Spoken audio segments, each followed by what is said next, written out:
pense qu'il y a un exercice qui nous manque à nous, les Arabes, c'est un exercice d'altérité. Nous pouvons être dans la tolérance, mais rarement dans l'altérité. L'altérité, c'est essayer de se mettre dans la peau de l'autre, c'est se considérer comme l'autre. Et donc dire la langue de l'autre, c'est la mienne.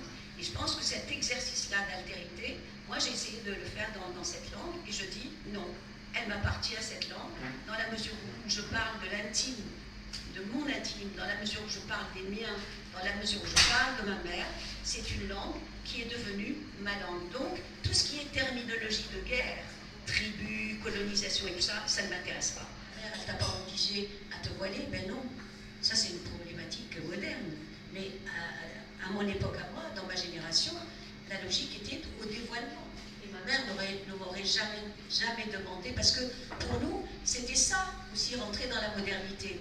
Et cette modernité sur laquelle ne pesait pas encore le soupçon d'occidentalisation. Maintenant, dès que vous mettez quelque chose, oh mais vous faites partie de l'Occident, vous êtes inféodé à l'Occident, non. À l'époque, eh bien, on avait tombé le voile et on sortait, on avait des tabliers et la question ne se posait pas. Et dans mon village, il n'y avait que des filles qui étaient dévoilées. Mes sœurs se sont dévoilées. Mais si des temps, une de mes sœurs s'est revoilée.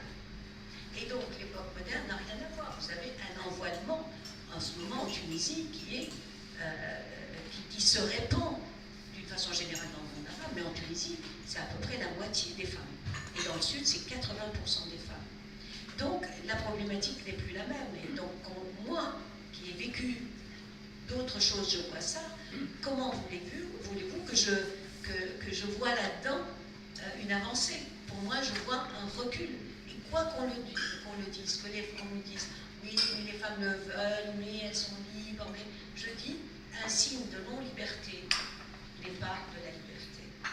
Un signe qui désigne le corps féminin comme étant une tentation et un désordre dans la cité est quelque chose qui ne me convient pas. Donc, je le dis comme ça. Pour la première question, en fait, ma mère, on n'a jamais su si elle nous aimait ou pas. Elle en avait 9, il y en avait beaucoup, mais elle n'avait pas les gestes tendres. Et je dis d'ailleurs dans le livre que nous, dans la famille, on n'aime pas les baisers. Parce qu'on n'a pas su, on ne savait pas, ma mère ne nous embrassait pas. Ça ne voulait pas dire qu'elle ne nous aimait pas. Mais nous ne pouvions pas mesurer ni par le geste, ni par la parole, l'affection qu'elle avait pour nous.